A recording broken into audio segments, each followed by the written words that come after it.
According to a new poll of likely voters conducted by the New York Times and Siena poll, Joe Biden is holding a slight lead over President Trump in 4 critical swing states: Wisconsin, Pennsylvania, Florida, and Arizona. But things are still tight in Florida.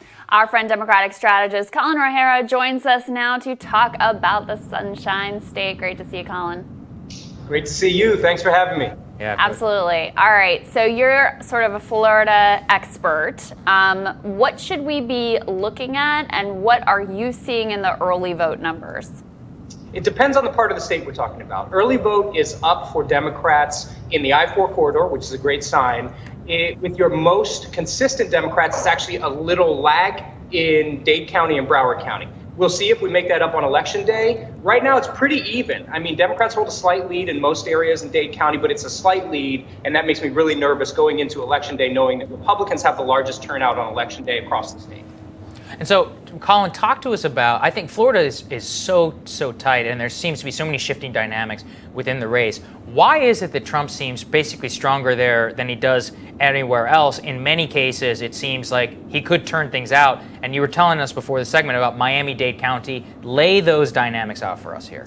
Yeah, I think the first thing we have to look at is that the Trump campaign didn't start spending money in this election 3 months ago, 4 months ago, 5 months ago. Donald Trump's campaign has been spending money in South Florida for 3 years, right? They have been talking to Latinos and African Americans fairly consistently for a long period of time, and we are seeing some of the results of that right now, right? And it's yielded him some good results. In Dade County right now, it's the most consistent Democrats that are lagging slightly. They are the most consistent Democrats, so conventional wisdom would say that they're going to show up. They're just going to show up Election Day. I think what has hurt Democrats some, but we will see what happens, is the lack of a field campaign, because Democrats do really, really massive and really well-organized field efforts. And obviously COVID and the coronavirus has slowed down our ability to be able to do that. I'm still very hopeful, and I'm actually really hopeful about the fact that the vote by mail returns from people 18 to 24 are off the charts. It's numbers we haven't seen before in the state or even nationwide. And that's actually really encouraging, because while most of those people are NPAs, we would tend to believe that they largely lean Democrat when given the choice in this election. Mm-hmm. Colin, no secret, Cuban American community tends to be more conservative. However, the numbers that I've seen for Joe Biden among Cuban Americans has been dismal, like way worse than Hillary did, way worse than Obama did in that community. Does that comport with what you're seeing on the ground? And is it, my theory, like back of the envelope theory, has been that although the Trump message about like Biden's a Trojan horse for radical socialism isn't landing with basically anyone else, that this might be the one community that it really does seem to land with? I mean, is that your understanding of what's going on, or do you think those numbers are off? No, I don't think they're off. I think the Cuban community for Democrats is always a challenge, especially considering people who are 35 and older. I think that the Trump campaign has had a pretty singular, kind of bifurcated message. One is about entrepreneurialism and the American dream. And the second part of that has been about the dangers of socialism. And when you're talking about people who have left socialist governments and understand how they can become dysfunctional, regardless of whether or not they were actually run by dictators, that's a message that actually resonates with Cuban Americans, Venezuelan Americans. We are seeing some markers of that being a successful effort. It really just depends on the district. I'm seeing district by district numbers, and it depends on the district. So I think in some areas with some candidates, they are at a high watermark with Cuban Americans. However, Joe Biden may be lagging slightly there. I think there's some issues that, there wasn't a counter narrative to that socialism. There wasn't a direct message saying that, no, Joe Biden is all about the American dream. He himself is ascendant.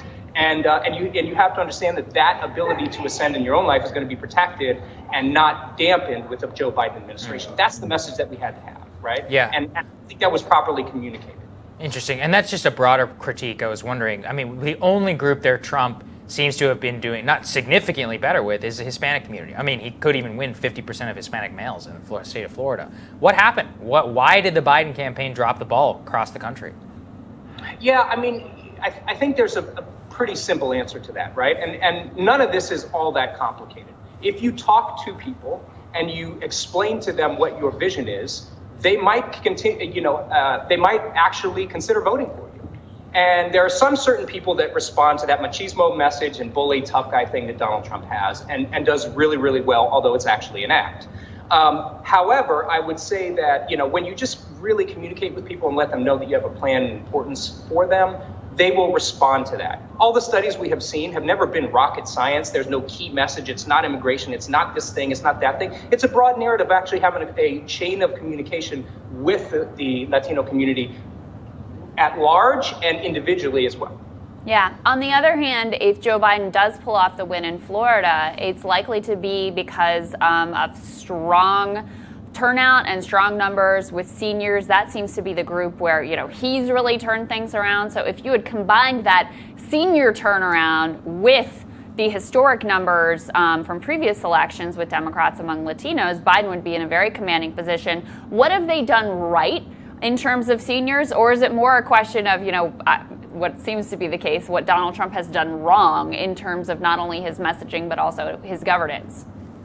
Yeah, I think, our seniors actually harken back to days when people were statesmen, and we can call Donald Trump a lot of things. I don't think a statesman is actually one of them. And so I think they're really turned off by his messaging. I think they're turned off also by his coronavirus response, right? Yes. You have a lot of seniors in the state of Florida who are incredibly nervous about their own health. And when you have someone who has not done a particularly good job or made people feel comfortable with how he's dealing with that, then, you've got a lot of nervous people who are saying, well, I'm going to go another direction because at least I know my health will be protected. And when that's a mortal question, it's a pretty easy question to answer, right? Yeah. So I think that is, those two things are really part of it. I think the Biden campaign just could have had a longer, more consistent communication chain with the Latino community here in South Florida and done by the people who understand. Yeah. And Colin, last cue for you. Tomorrow night, election night, what are you going to be watching in terms of Florida? How should we expect the results to come in? Any particular counties we should keep an eye on? Yeah, I think Dade County and Orange County. I think Dade County, Orange County, Pinellas County, and Seminole County. Seminole County because it is a, kind of a transitioning community. And we're going to know whether or not the people who are NPAs and moderate Republicans are moving to the left in this particular election, particularly with women. I think Dade County, because Dade County is always a bellwether, right? When we see the numbers coming in from Dade County, especially in areas and districts that are largely Latino, which is most of it, then we're going to know which way the state is going to go. And even though polls say one thing, always within a point one way or the other, 2 points this way, 3 points that way, Florida is a tricky state, and it's actually very, very difficult to poll. So it's one of these states that we actually don't really know on election night until we're seeing a 10-point lead, which we're not seeing in any cases. Yeah, I think that's right. All right, Colin, thanks for your analysis. Great to see you, Colin. Thank you. Take care.